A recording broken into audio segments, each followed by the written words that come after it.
We all know of the statement that Bhagwan often makes, that in the beginning there was nothing. I decided to separate myself from myself so that I can love myself.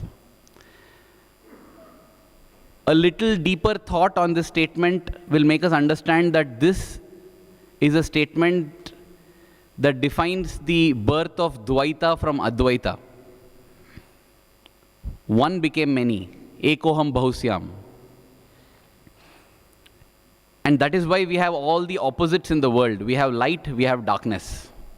You can't have one without the other. If you want to remove darkness, the only way is to remove light. You can't say, I want only light and I don't want darkness. That is why we have matter and we have antimatter. If you want matter, you need antimatter.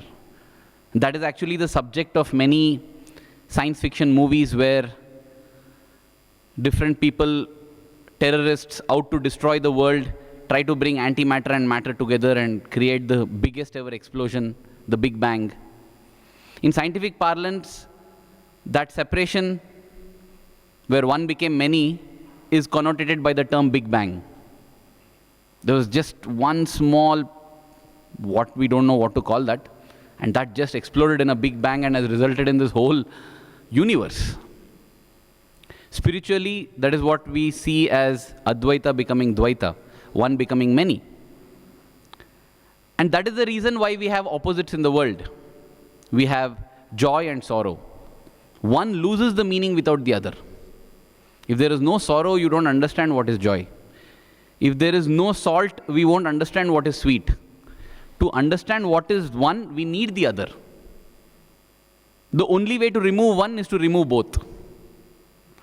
The same holds good for good and bad. Though Krishna says, Yada yada hi dharmasya glanir bhavati bharata, he says that whenever there is a decline of dharma, I incarnate. You know what? After Krishna leaves, it is not as if it's all good. Krishna only re-establishes the equilibrium. When evil rises, he comes to resurrect good back. It's not that it becomes 100-0. It becomes 50-50, back to equilibrium. Because there is no point of time on earth where there is only good. Good and bad always coexist. When good seems to be going up, something happens where bad goes up. When bad goes too much up, the Lord takes an avatar and the equilibrium is maintained. And the reason I am telling all this is because there arose a fundamental question in my mind as to if this equilibrium has to stay in the dual world, always, why then does Swami encourage or Swami prod us to be good? Because you know what? Swami, good and bad is going to remain 50-50 in this world always. That is the nature of the world. If I become good, that means corresponding somebody has to become bad somewhere, right? So let me be selfless. Let him only be good. Let me be bad. Or, these are oversimplifications. But the general idea is, never am I going to succeed in getting a world that is 100% good. So why are you encouraging good, Swami, when you also know that no avatar has transformed the earth? Swami spent 86 years, still there is bad, still there is good, still there is ego, still there is non-ego. Yeah, individually it changes. I was egoistic, I have become humble. I was bad, I have become good. But generally, the world is as good or as bad as it was before the avatar. We had wars before the avatar came, we have wars during the avatar, we have wars after the avatar. So we have conflict before, during and after. So therefore, why Swami, why are you encouraging to be good? The theme today is importance of being good and also appearing good. So I'm addressing the first part as to why should I be good? Because it doesn't matter anyway. Good and bad means on the large scale. Personally, it matters for me. That is the reason why I try to be good. Or at least that is what I think. I think that in the world, good and bad will remain. But if I am good, I will enjoy good. So personally, it matters to me and therefore I will be good. But guess what? In our own life, we will see that being good actually is not rewarding. most of the time being bad is only rewarding. That is why the question comes, why do bad enjoy? Why do good suffer? These questions come. Because, for example, when I'm investing my money, if I'm assured that every time I get a good return here, I will have no fear in investing. Because we are very shrewd, we are very selfish. And we know that if it is good, I will do it. If good were to really give me good, automatically I will go to good. But we always feel, no, I am making a sacrifice in order to be good. I love Swami, therefore I will be good. Correct? Because generally in the world it appears that somebody who does bad gets away without much of a problem. And those who do good suffer. The classic example from the Mahabharata, the Pandavas and the Kauravas. The Kauravas are the 100 brothers who got killed in the Kurukshetra battle. But if you look at the whole thing, you wonder, so what if they got killed? They enjoyed all their life. In 18 days, they all died. You fellows suffered all your life, being good and being on the side of God. In the 18-day battle, in the 18-day war, you won the war, no doubt, but you also lost all your children, you also lost everyone. Immediately after the war, Krishna left. You also got depressed, you also felt sad, you also died. You also left your body. So, by being good, you got a last-minute victory, but you had a lifelong misery. And by being bad, they had a last-minute defeat, but lifelong they enjoyed the luxury of the palace. What I'm saying is absolute wrong, but I'm just saying that's how it appears. So therefore we feel, why should we be good? Let me clarify the Mahabharata case itself. We think that they stayed in the palace, but does that mean that they were having a good life? That is the question that we have to ask. Because if we examine the Mahabharata, the Kaurava brothers, the 100 of them, were always discontented. They had the palace to themselves, they had the kingdom to themselves. But they were always wondering, what are the Pandavas doing in the forest? They are getting daily food. How? How can they eat food daily? I have put them to misery and yet they are happy. So all the while, even when the Pandavas were in exile in the forest, the Kaurava brothers are hatching plans and plots to trouble the Pandavas because they are not at peace. And though the Pandavas apparently have nothing, they enjoy a blissful exile in the forest. If we read the entire account of what happens in the forest, they meet Lord Shiva, they meet Lord Hanuman, they have beautiful experience, they are at peace, they are at bliss. So it is not as if being good led them to a lifelong suffering. Because we think that riches and wealth and power is equal to happiness, we think that the Kauravas enjoyed. I was once called to give a talk in Goa, and the talk was in the evening. So they asked me in the morning, would you like to visit some place? So I am a big animal and bird lover. So I saw there was one place called Salim Ali Bird Park. I said, I want to go to Salim Ali Bird Park. They said, okay. They said, are you sure? Because there are many other places in Goa. There are fantastic churches. I said, no, I want to go to Salim Ali Bird Park. They said, it's quite far away. No, if at all I have to go anywhere, I want to go to Salim Ali Bird Park. Okay, they took me to Salim Ali Bird Park. I saw Salim Ali Bird Park. Unfortunately, it was a wrong season. There weren't any birds. So I went and saw the trees and the mud and came back. And then I realized this is the mistake we do in life. I want happiness, but I ask for relationship. Because I think relationship means happiness. Just like I thought Salim Ali Bird Park means birds. I want happiness, but I ask for money. Because I think money means happiness. Just like I thought Salim Ali Bird Park means birds. Swami says, instead of that, directly ask happiness. Because happiness is union with God. That is what the Pandavas got. So coming back to the question, personally, yes, it benefits. But from a larger perspective, good and bad are always going to be in balance. So why be good? So being good is only good from a personal perspective or from a larger perspective also? Personal perspective we have understood. But what is the larger perspective? These are my thoughts. These are the inspiration that Swami has given in my heart, and I'm just sharing it. What is the solution to bad in the universe then? What is the solution to bad in the universe? The solution to bad, as I said, can never be removal of bad, because you can't remove bad, just like you can't remove a shadow. If you don't want shadow, remove light, remove shadow, which means the solution is Advaitic.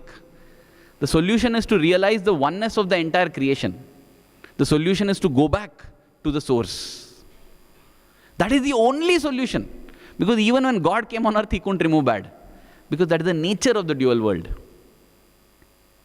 Now see, what is one more difference between good and bad is that bad has no problems with the good. In fact, bad wants the good to be there. How will a thief operate if there are no gullible people to cheat? I want gullible people.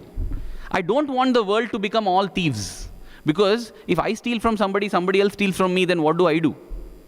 So bad actually wants good people to be there. Because then only I can cheat you, I can tug you. If you are not there, I don't know how will I get my livelihood.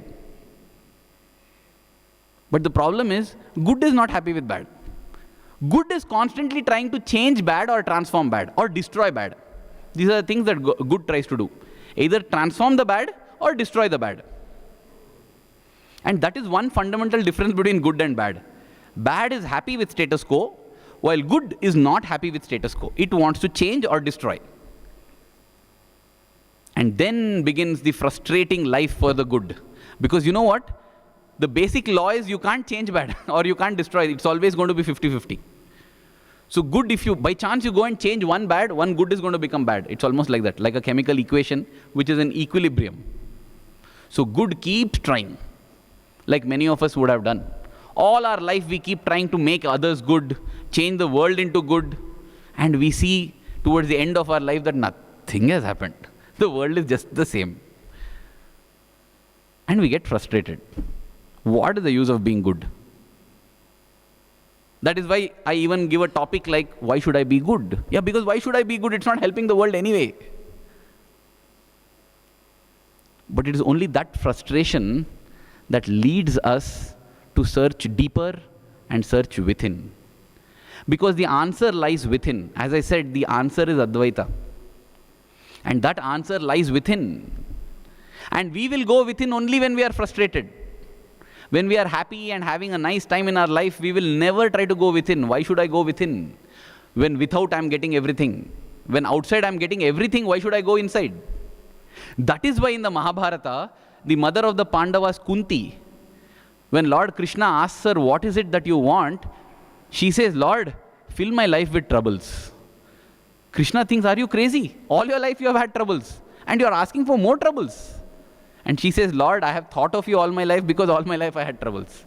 I'm scared that if I don't have troubles, I won't think of you. So give me troubles. Because it's only when we are frustrated, when we are upset, when we are down, when we are disappointed, that we give up the external and go within. And in my humble opinion, that is the reason why Swami tells us to be good. Because the only solution is Advaita. The only way we can get that solution is by going within. The only way we go within is when we get frustrated with what is without. And the only way you can get frustrated with what is outside is by being good. By being bad, you'll not be frustrated. You'll get enough opportunities. And that, in my humble opinion, is why even from a broader perspective, we have to be good. It's advantageous to be good personally. It's also the only solution to overcoming bad, by being good. So now that is the importance of being good. This I realized, and most of the time I try to be good. But it was sometime in 2009 that Swami taught me another important lesson. The lesson that it is not enough if you are good. You also have to appear good. Just see that. Not enough if you are good, you also have to appear good. In fact, there is a shloka, there is a poem with which Bhagwan begins many of his discourses. He says, Asthiram jivanam loke, asthiram yauvanam dhanam, asthiram dhara putradi, satyam kirti dvayam sthiram. It means, asthiram jivanam loke. Life is temporary. Astiram yauvanam dhanam. Youth and wealth are temporary. Astiram dhara putradi. Your wife, children, relations, all are temporary. Satyam kirti dvayam stiram. The only two permanent things are satyam, truth, and kirti, reputation. I used to find this shloka or this poem very strange. Just imagine God is telling that there are only two permanent things. One is truth. Yes, easy to understand. Second, mostly should be love, right? Or dharma, or shanti, or prema. Swami is picking kirti. Kirti, which is reputation. The incident that I'm going to narrate will explain my understanding of why Swami picked Satyam and Kirti as the two most important things and the two permanent things.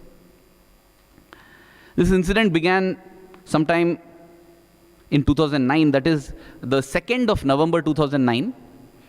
Bhagwan was returning by flight from Mumbai to Puttaparthi. He had been on a 6-day visit to Mumbai and Hadshi, inaugurated a temple at Hadshi. I had the opportunity to travel along with Swami. And when we were returning, we had all asked Swami for photographs to be taken with him in the flight, and Swami had graciously agreed.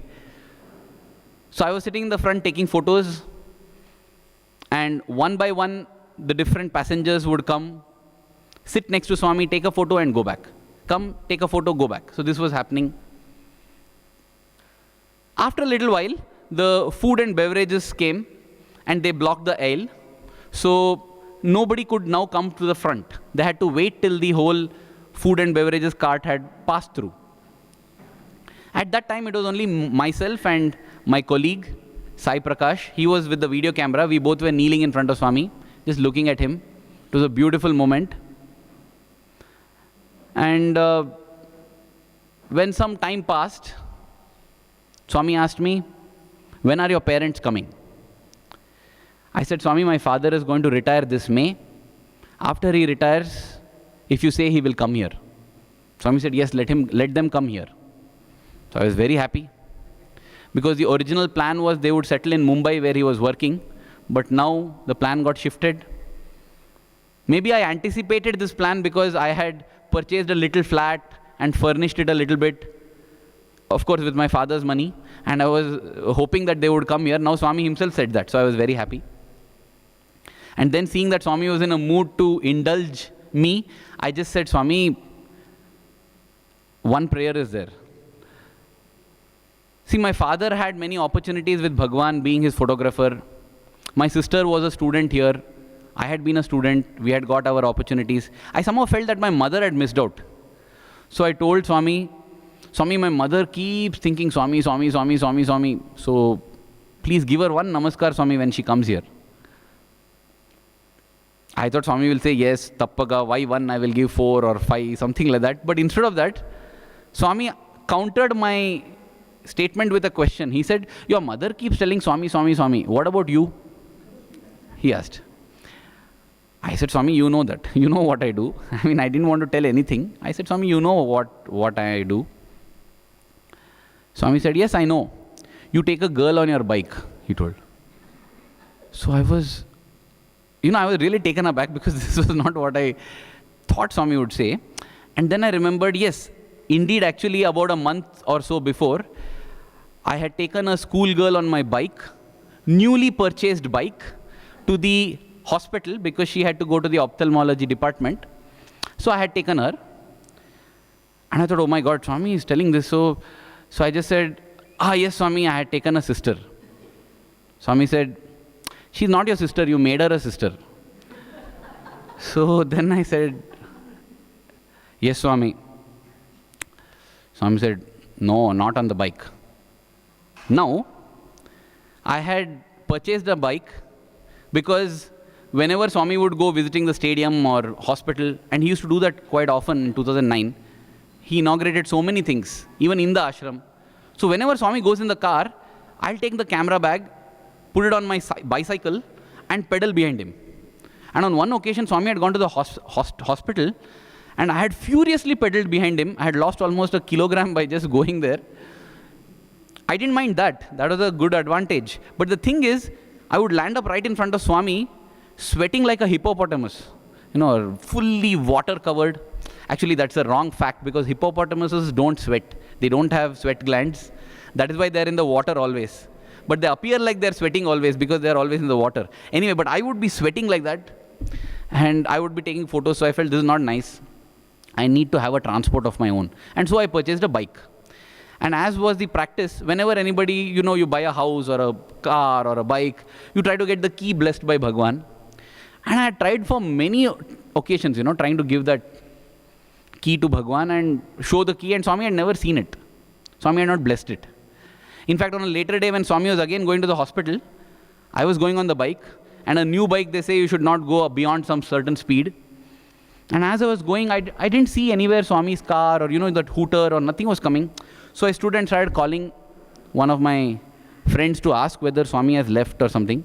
The call was not going through. As I was waiting there, suddenly I heard the hooter, and Swami was right there, nobody else on the road. And in the middle of nowhere, I'm standing. So I decided I'll also start. I'm going towards the hospital, and Swami's car is gathering speed more and more and more. And I'm seeing that if I go faster than this, I may ruin my bike. So I kept it at 50. Swami's car was at 80, and he overtook me. And I think Swami saw me. I had my camera bag on my back. I had a helmet. I didn't look at Swami. I thought, because if Swami refers to this, he should not tell that you're a bad driver. You're looking this side, that side. So I kept focusing, and Swami's car overtook me and went. This had happened. So now in the flight, I thought, I had not got my bike blessed, possibly because Swami has told many of the students, no, you don't drive a bike. You don't ride a bike. And one or two students who have ridden a bike in spite of that, at least one of them I know has had a very bad fall, has had multiple surgeries on the leg. So I was thinking, maybe Swami did not want me to ride the bike, and I have not got his blessings. So I told him, Swami, I will not ride bike. I will sell off the bike. Swami said, no, ride the bike as much as you want. Don't take girls on the bike. So I said, okay, Swami. And that was it. After that, again, the food tray went off. It got cleared, and people started coming, and I started taking photos. That was the end of it. And that evening, after we returned to Parthi, I spoke to one senior brother whom I revere and regard a lot. He's been as good as my brother to me. And I shared this with him, and I said, today I had an amazing experience. Swami, revealed all these things like this. He told like this, and he heard the whole thing.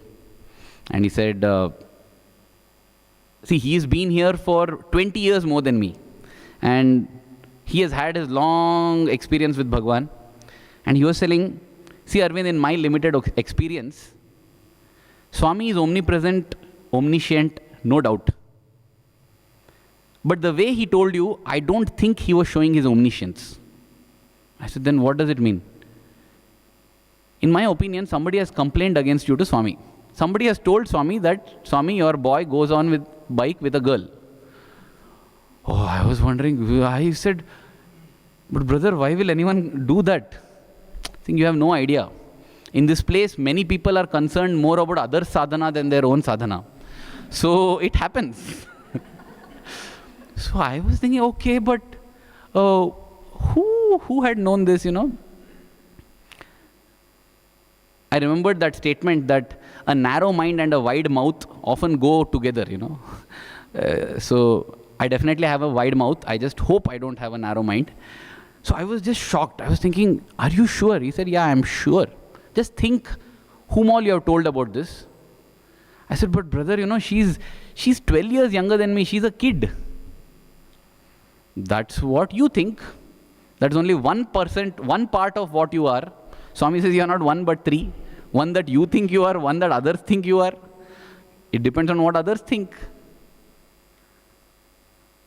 So he said, in my opinion, somebody has complained. You think about it. It's very nice that Swami has very gently told you, follow Swami's command and be fine. Now, I kept thinking, is it really a complaint? I think Swami just revealed like that. Then I remembered that I had indeed actually told one person about it. And I had told this person because this person had come and asked me, Mamilkunta is the place where you turn, turn when you're coming from Bangalore, turn into Parthi, Puttaparthi. After the hospital it comes. He had asked me, I saw you going on a bike with a girl towards Mamilkunta. He had asked me. I said, no, not Mamilkunta. I had gone to the hospital. I thought, but would he have complained? Why should he have told Swami? I was wondering all this. The next evening, a group of us, we went to Swami with a card expressing our gratitude for, being part of that visit to Mumbai and Hadshi. We want to tell, thank you, Swami. It was a wonderful 6 days. We are grateful to you for this opportunity. So as we were showing the card, Swami actually gave me a confirmation that it was indeed a complaint. Swami said, Mavadi Pandu, something Swami said like that. I thought it was Mavadi Pandu. In Telugu, it means mango fruit. I said, Swami, what mango fruit? Swami said, not mango fruit. Mamilkunta. You're going? Swami asked. I said, oh God, the same word. The same word that the other person had asked with, he mentioned that word. So I said, no, Swami, I'm not going. Swami smiled and went in. I understood, oh my God, I have to be so careful. It doesn't matter whether I consider someone my sister or I consider somebody like this. It also matters what others think and how it is perceived. At this point, there's another, thought process that I must share. See, when we say that I consider someone as my sister,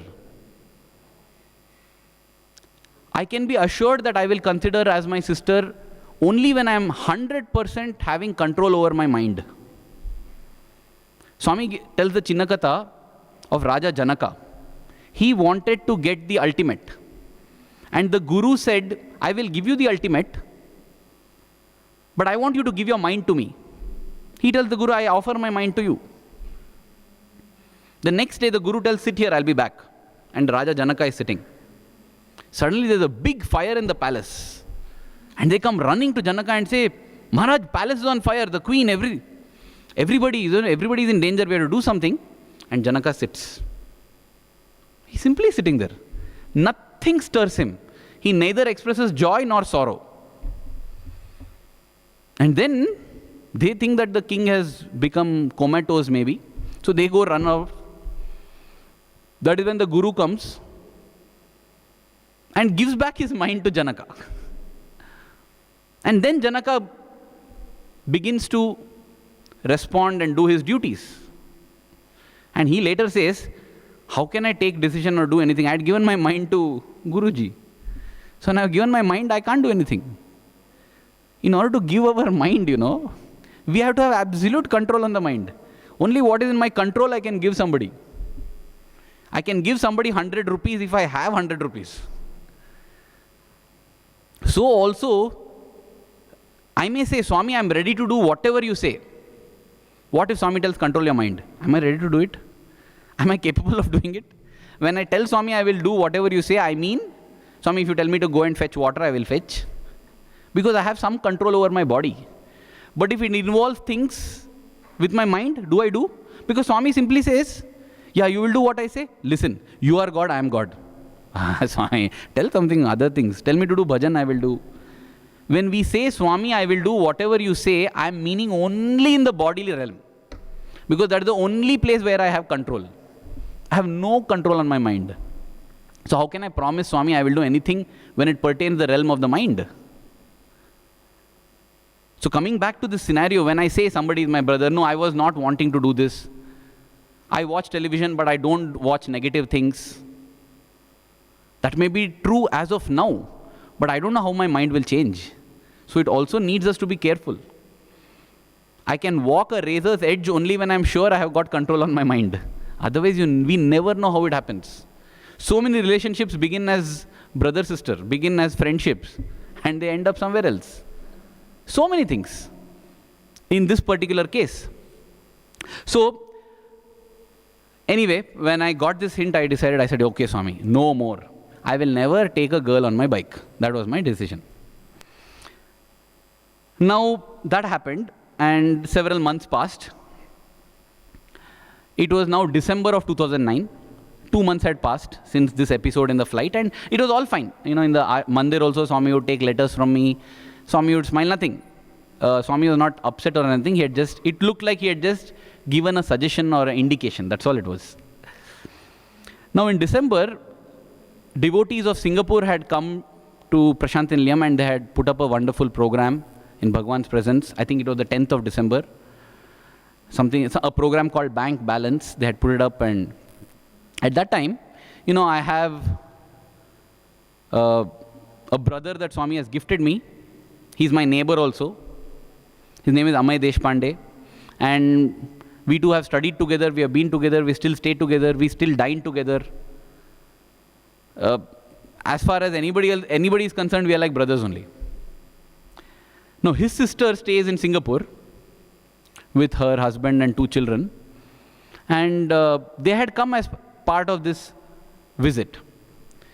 So naturally, I had gone to visit her and the parents and the children, they were all there in North 1. It was the 12th of December or 11th of December night. And after playing with the children, one was a 4-year-old, one was a 8-year-old, everything over. The parents were in N1. Now she and the children were staying in N4. And she had had a fall and her leg was in a bad condition, because of which I said I would drop her and the children to N5. Now this lady in no way came under my definition of girl, because I thought girl means somebody younger than me, not somebody 10 or 12 years elder to me with 2 kids. I never thought that way, So that is how on the bike now she was sitting behind, 1 kid in the front, 1 kid in between, and from N1 to N5 at 10 p.m. at night, I dropped. Now as this was going on, I saw 2 people walking by, 2 former students. They told me Sai Ram, I also told Sai Ram. That was the end of it. Went, dropped, came back home, all done, finished, nothing. Pretty harmless. This was the time when Swami had given a unique opportunity to all the people who had served in the ashram for more than 5 years. One by one, they would, every day, one of them would go offer a rose to Swami and pose for a photograph with Swami. Now, this opportunity for all those who had served Swami for more than 5 years in the ashram became an opportunity even for the photographers. Because every day during Aarti, we would get up and walk up to Swami, stand, take a photo of that person with Swami and come back. Now, there were 2 of us who used to regularly take photographs. So, we used to alternate. One day he will take, one day I will take, so that both of us get our chances. The 13th of December was my chance to take that photograph. So that day as I went to take the photograph, usually Swami would hold that person's hand, or if not, Swami would just sit and look and tell the person, look at the camera. On this day, the moment I came, Swami turned his head like that, away from the camera. And I thought, this man must have done something wrong. Swami doesn't want to give him a good photograph. So I just waited, so that if Swami, whoever distracted him on that side, Swami will turn back. Swami is turning slightly to see if I'm still there, and when I'm there, he's still turning that side only. So I thought definitely, that person must have upset Swami in some way. That person who is there given the rose, I don't know who he is, but he must have done something that has upset Swami. That's why Swami is not granting him a good photograph. So I just took a photograph with him looking at the camera and Swami looking by the eyes right somewhere else. I took a photograph and went back.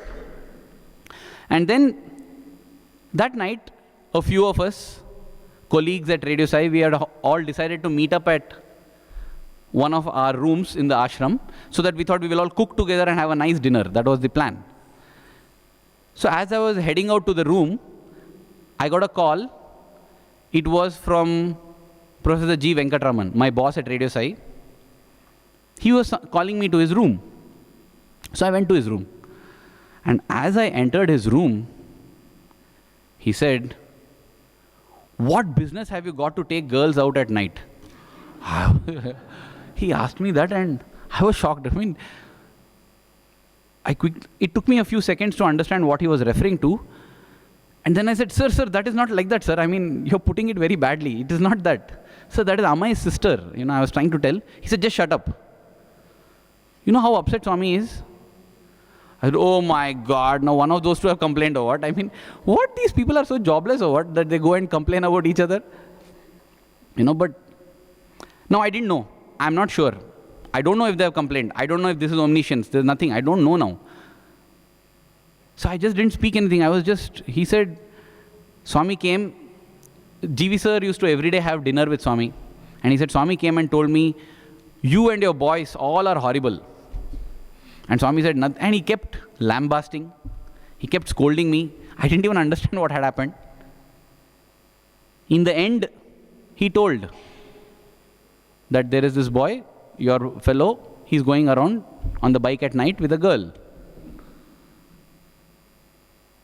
And Swami also told me that he had told you not to do it. And still you did it.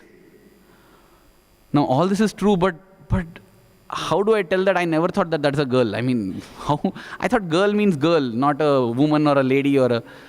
I just didn't know what to say. I was just standing there. He said, it has taken us so many years to build such a good reputation and name for Radio Sai, and you single-handedly have demolished it. I don't want to see your face, you get out. Now, he's also upset. I'm not worried about him being upset. I'm thinking like I'm gone now. Swami is upset. Swami is upset and, oh my God, I felt so low because I thought if Swami had already given one chance, he had clearly told me something and I had violated it. See, let us remember, to obey God is to do what He says. To obey God is to not do what He says not to do. Partial obedience is disobedience. Or even my own understanding of that obedience is also disobedience, It has to be complete, full obedience for whatever reason. I can't disobey by giving justification. Nothing works. Obedience is obedience when I have taken somebody as my Lord. It need not hold the same case with everything else in the world, but with God, when I believe that you know what is good for me, you know my best, I totally trust you, then I need to have implicit obedience. Once I have accepted somebody as my guru and master, I have to have implicit obedience, otherwise I am committing a sin. And now this happened and I was feeling so low, I didn't know what had happened. I left his room and I had no mood to eat food. I was thinking that now if Swami tells me leave and go, don't be here. I don't want to have such fellows who disobey. It's possible. See, it's a great chance and opportunity that Swami gives to be his student, to be his staff. We get opportunities that normal people who come don't get. So, as Swami says, to whom much is given, much is demanded. So you pay a higher price to get more. That's all, simple. And now if you're not ready, then give up this privileged position. And I was scared of that. Swami, it's not about me spending years in this life to come to you. I don't know how many lifetimes I have yearned to get this. And now with my stupid disobedience, I don't want to lose this opportunity. This was my prayer. And at that time, what example comes in my mind? What gets inspired? The example of Mother Sita. Those of us who have read the Ramayana, we know that the Ramayana is generally the story of how Rama travels across the forest, across the country, and goes and rescues Mother Sita from the demon Ravana. But having rescued Mother Sita, the story goes that in his kingdom, there was a washerman who made a passing comment, who said to his wife, the washerman is telling his wife, why did you go and stay in somebody else's house? And she says, no, it was nothing. It was late in the night. I didn't know what to do. That's why I have not done anything wrong. And the washerman says, do you think I am like Rama to accept back my wife after she has stayed in the house of another person? And this news reaches Rama. And the story goes that Rama sent Sita into exile. Now, this is the traditional account, but when we read the Ramkatha Rasavahini, which I feel is autobiography of Rama, because it has been written by Rama, we get to know some amazing things, details. And later when we read even Valmiki Ramayana, that is the truth. When Rama hears about this, that people are speaking about you in this manner, what Rama feels is not that Sita doesn't deserve to be here. He feels Ayodhya doesn't deserve a person like Sita. And therefore he decides that let me send Sita back to her abode, because after all, she is the incarnation of goddess Lakshmi. And so Rama goes and asks Sita, Sita, do you have any desire? And Sita gives a response. This Swami has not written, but this is what I feel. The response from Sita possibly disappointed Rama. Because Sita tells, Rama, I have a desire to go on a pilgrimage, visit all the sages and saints in their hermitage. And that is why, in Ramakatha Rasamani, Swami writes that is why Rama sends her on the pilgrimage. Go. It serves both the purpose. But my thinking was, Swami has narrated many times in his discourses, that when they are in the forest, why did Sita come to forest? She came to the forest because she said, I have no life without Rama. I want Rama. Ayodhya is not Ayodhya for me if there is no Rama. So Rama tells, come with me. I'll never leave you. After going to the forest, she tells Rama, hey, can you get me that golden deer? It's awesome. I want it. She gets Kama, desire. And Swami tells, when Kama comes, Rama goes. That's what happens. You want your golden deer? Then Rama is going. And for that mistake of Sita of entertaining desire for the world, she loses Rama. Having lost Rama, she goes to Lanka. What does Sita do now? Ravana tells, I'll give you everything. See, that is what the Lord does.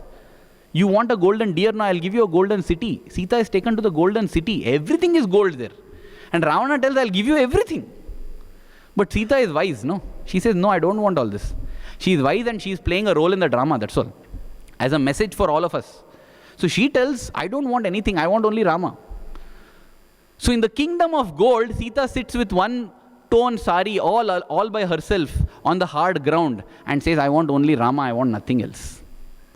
And once she wants Rama and there is no Kama, Rama travels, walking all the way, taking the help of monkeys and bears, building a bridge, everything he does and gets Sita. If at all he suspected that Sita was not chaste or Sita has got other intentions, would he have done all this? He was sure. He rescues Sita. And in order to prove to the world, he knows nothing will happen to Sita because her purity is such, he tells, do the Agni Pariksha and show them also.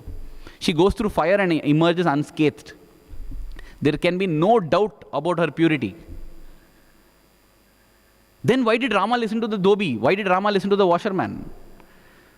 So reading the Ramakatha, what I felt is, having done all this, Rama comes and tells Sita, what do you want? What should have been Sita's answer? Rama, all my life I wanted you.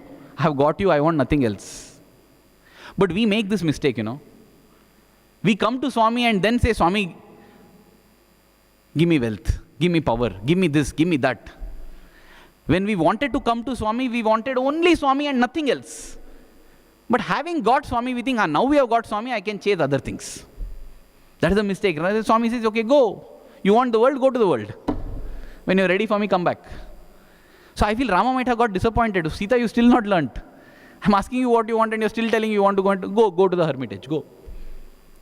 And Sita goes, and again she realizes that she wants Rama.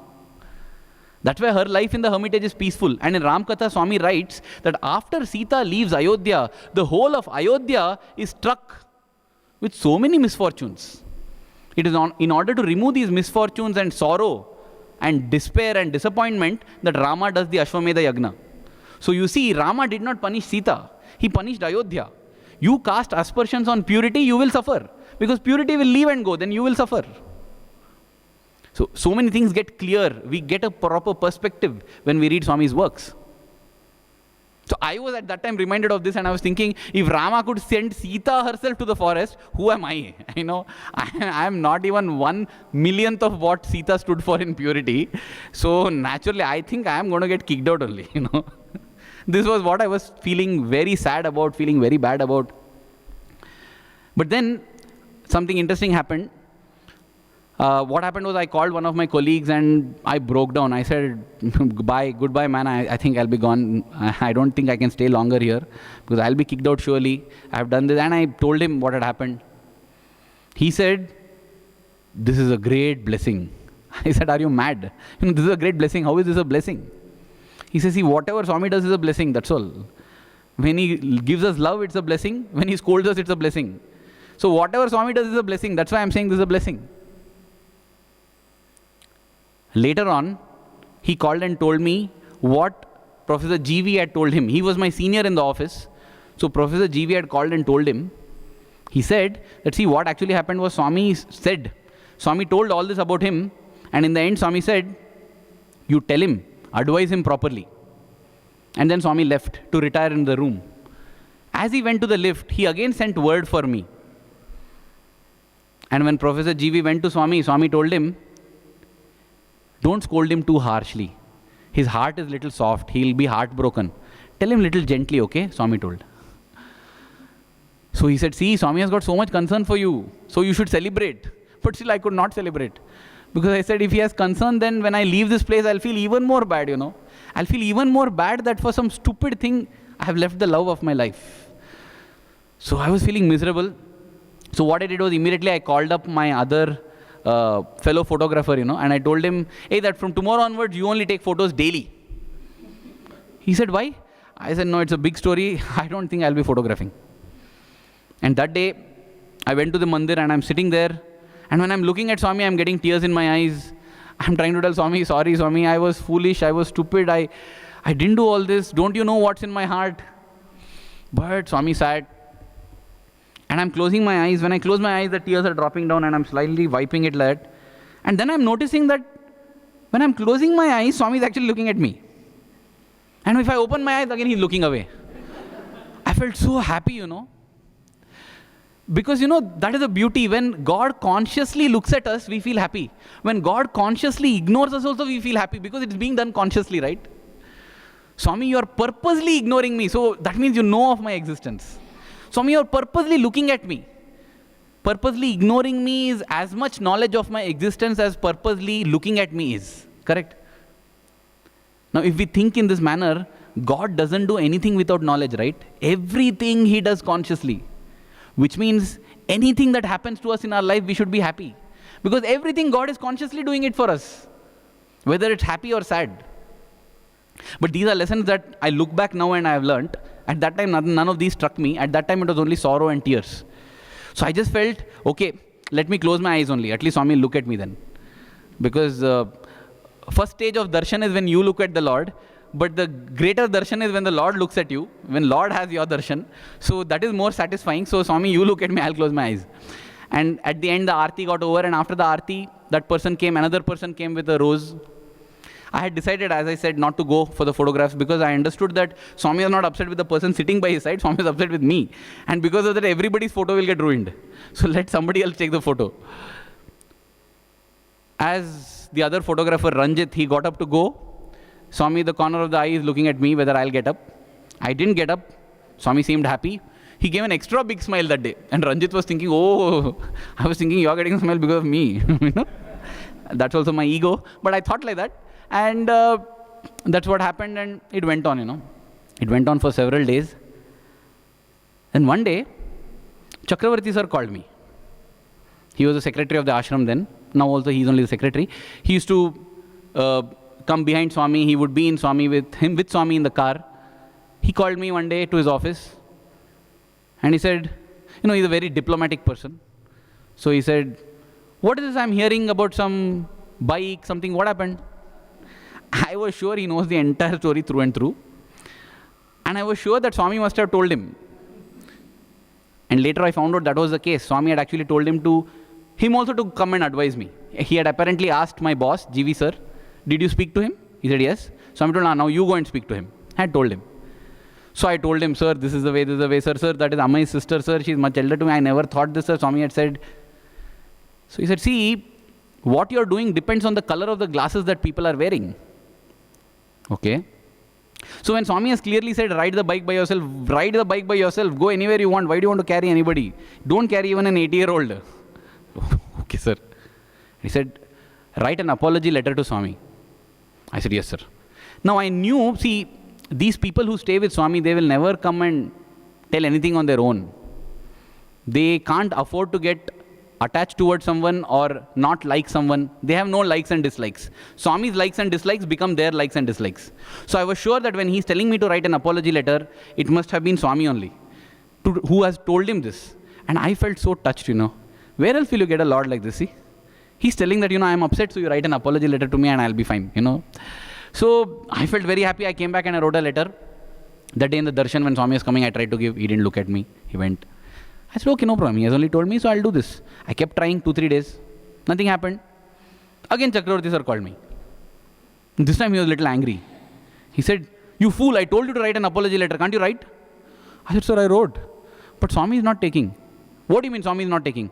Sir, daily I am showing, sir. You fool, don't. He will not take from you there. You send it to him by post. Oh, okay. Now this also I am sure it is not him telling. Swami must have told him that. And then he said, listen, don't send by post. Post will take time. Go fax it. Fax it to the Central Trust number, because in the Central Trust number, when they fax it to Swami, people get that letter to Swami only. So to address it to Swami and fax it to the Central Trust number. Oh, okay. I have never sent a fax in my life. And I thought, oh, okay, fine. I said, okay, sir. And after you send the fax, call this number and tell this person you have sent a fax. Oh, okay. I didn't know all this. So I went, sent a fax. I wrote my whole apology and I called up that person. I said, brother, I have sent a fax for Swami. See, Chakravarti sir, okay, the fax has come clearly. Yeah, Chakravarti sir was telling, the fax has come clearly. No, brother, see, actually I am in a difficult, the fax has come clearly. That's okay. So that is possibly the way to message. So I left it. So done. Then Chakravarti sir told me, send one more apology letter. So I sent, 2 days I sent apology letters. And third day now when I was writing, I didn't know what else to write, I had finished everything. Swami, I'm sorry, I've been stupid, I've been foolish, I'm this, I'm that, I'm this, I won't do it again. Everything is over now, what I'll write again? So I said, Swami, see, you know what I feel in my heart, Swami. You know what is best for me. Whatever you do, Swami, I'm ready for it. Because I know it is for my good. I know you won't do anything out of hatred for me. Whatever you do is out of love for me. So whatever you do is fine, Swami. Swami, I won't be writing another apology letter because I don't know what else is there to write. You know everything now. This is my last apology letter. Because, Swami, I really don't want to pester you by telling the same things again and again. You know the thing. So this is it. And that I sent and I left it at that. That day onwards, Swami started looking at me, smiling at me, and it was nice. The 24th of December, that had happened on 13th, now it's 24th. 24th of December, Christmas Eve. It was a program by devotees from Russia.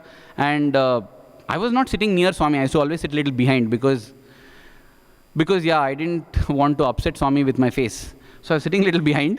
And I went around the hall taking photographs. And I noticed that wherever I was going, I had a zoom lens. When I zoom in, Swami is looking only at me. That day, the devotees might have thought that Swami is looking there, everywhere. But wherever I was going, he's looking. And I'm zooming in and I'm thinking, wow, Swami is looking. I felt so happy.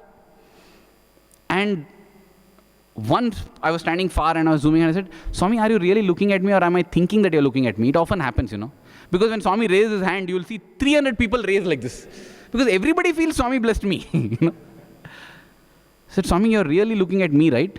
At that moment, Swami looks and he smiles. I felt so happy. I said, thank you, Swami. The problem is solved. So immediately I called up my other photographer and I said, hey, tomorrow I'll sit back in the front. He said, okay. 14 days he had enjoyed uninterrupted photography every day going in the front. So on 25th December morning, there was a beautiful carols program by the students. It was amazing. I sat in the front. Swami was looking at me, smiling. It's all fine. I said, Abba, okay, it's over. So in the evening, I decided I will take the prime spot to take photos, which is right in front of Swami so that I can get the best photos. Now, again, in my enthusiasm, I didn't realize there was the gents, there was the carpet, there was a 4 feet gap, and then the ladies. I went and sat on the carpet, right in the center so that I can get Swami's picture. And I had forgotten that I am the last person on the gent side near the ladies, I had totally forgotten this. I was sitting there, I was thinking, okay, now Swami is happy, he'll see me, he won't get angry, nothing. And as Swami came, the student who was pushing Swami's chair behind, he had a look of horror on his face. He knew all that was going on. He looked at me and I said, what happened? And then I realized, oh my God. So the look of horror transferred from his face to my face and from my face to Swami's face. Swami looked at me like that and told, get up. So I got up. I was like in my mind, sorry, Swami, this was stupid. I didn't know this. Swami said, walk here. He told me to walk to the side. Swami said, sit there. Swami said, sit there only always. I said, okay, Swami. Okay, Swami. And I was very relieved. I was very relieved. I said, Swami, I'll be very careful, Swami. Consciously or unconsciously also, I should not do this mistake. And luckily, nothing happened. In fact, that brother, who was pushing Swami's chair, later he sent me an SMS. He said, hats off to your courage, brother, he sent. I said, it was not courage, brother, it was foolishness. I didn't know. It was not courageous that I went and sat there. The next day, actually, something beautiful, that is the way Swami does. Once the message is learned, the messenger goes away. By Swami's grace, that day there was a program, again by some overseas devotees, 2 days later. And as Swami sat, Swami asked, what is the prasadam today? So it was those chocolates which come in gold coins, gold coin wrap. Swami said, get it. He took that, and there was some coordinator sitting there. He threw it towards him. So this coordinator of the program tried to go and pick it. Swami said, no, not for you. And pointing to me, Swami said, it's for him. So I picked it, went near him, and I said, Swami, thank you so much. Swami said, just have love in your heart, okay? Go. And he smiled. That was the end of my tumultuous time, but that is when I realized it is not enough if we are just good. We have to appear good also, because we live in a society.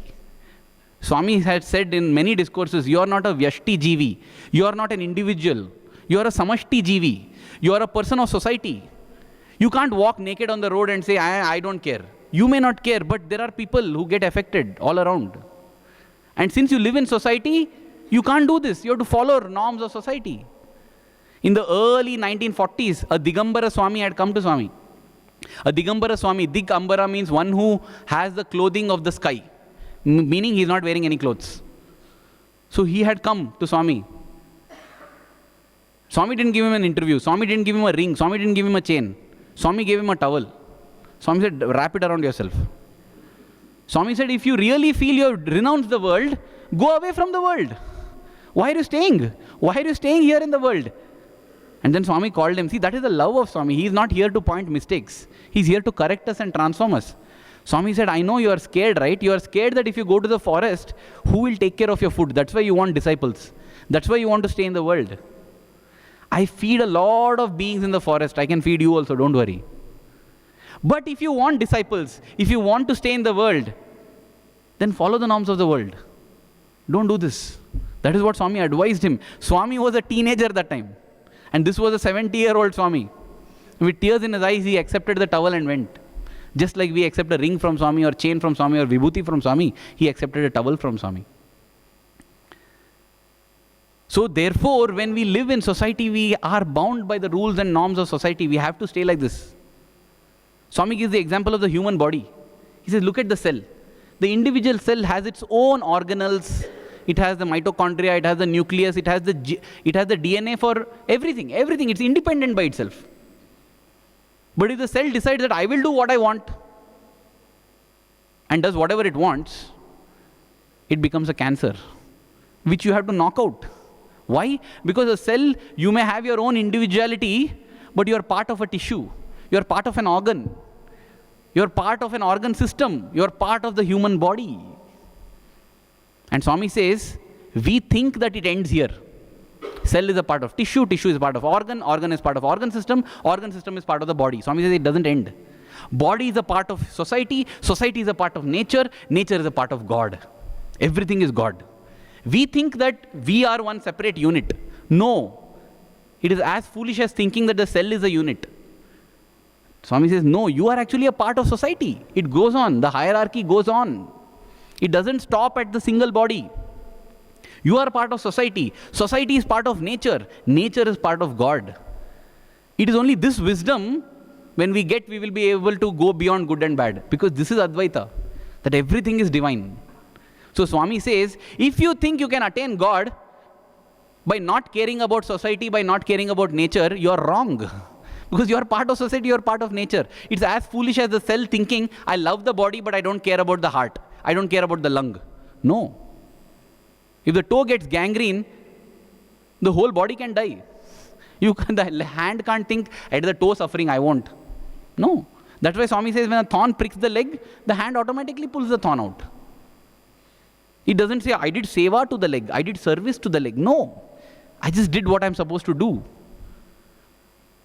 And that is why, since we are Vyashti Jivis, since we are Samashti Jivis, since we are Srishti Jivis, since we are part of society, since we are part of nature, we have to abide by the rules of nature. We have to appear good to society.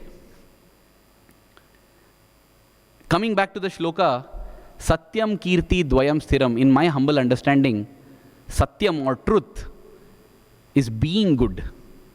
Kirti or reputation is appearing good. That is why Swami said these are the two permanent things, being good and appearing good. Both are important. This is the ideal situation. Many times we are good, but we don't appear good. That is foolishness. Many times we are not good, we don't appear good. That is bad. But at least we are being honest. The worst category is being bad and appearing good. That is hypocrite, that is devilry, that is hypocrisy. That is what we should avoid. Let us move from being bad and appearing good to being bad, appearing bad, then move to being good and appearing bad, finally to being good and appearing good. Then our journey will be complete. Then we would be living like perfect individuals. One more final disclaimer is, appearing good does not mean pleasing everybody. Let us not confuse the things, because when I had spoken on this topic once, somebody had asked, I can't please everybody. No, appearing good does not mean pleasing everybody. Appearing good means doing the right thing and appearing right. That's it. If people misunderstand in spite of that, no problem. For somebody to complain that this fellow went with a girl, I need not actually go also. They can simply tell also. But Swami would have possibly dealt in that in another manner, if it was simply a rumor. So I need not think about pleasing everybody. I can't please everybody. But you know what? When I am good and I appear good, I will win the admiration even of my enemies. People may not like me, but they will still admire me because I am good and I appear good. And if I am bad and I try to appear good, then even my friends won't like me. Even my friends won't like me. So if there's a disconnect, even our friends won't be happy with us. If we are in that connect, then even our enemies will admire us. They can't help but admire us. I'm grateful to Swami for this opportunity to again remember the important lesson that I may be an individual in my journey towards God, but I must never forget that I'm a part of society, I'm a part of nature. And therefore, as an individual, it's important for me to be good. But as part of society and nature, it's also important that I appear good. Praying to Swami that all of us are always good and always appear good and win His grace forever and ever. Thank you. Jai Sai Ram.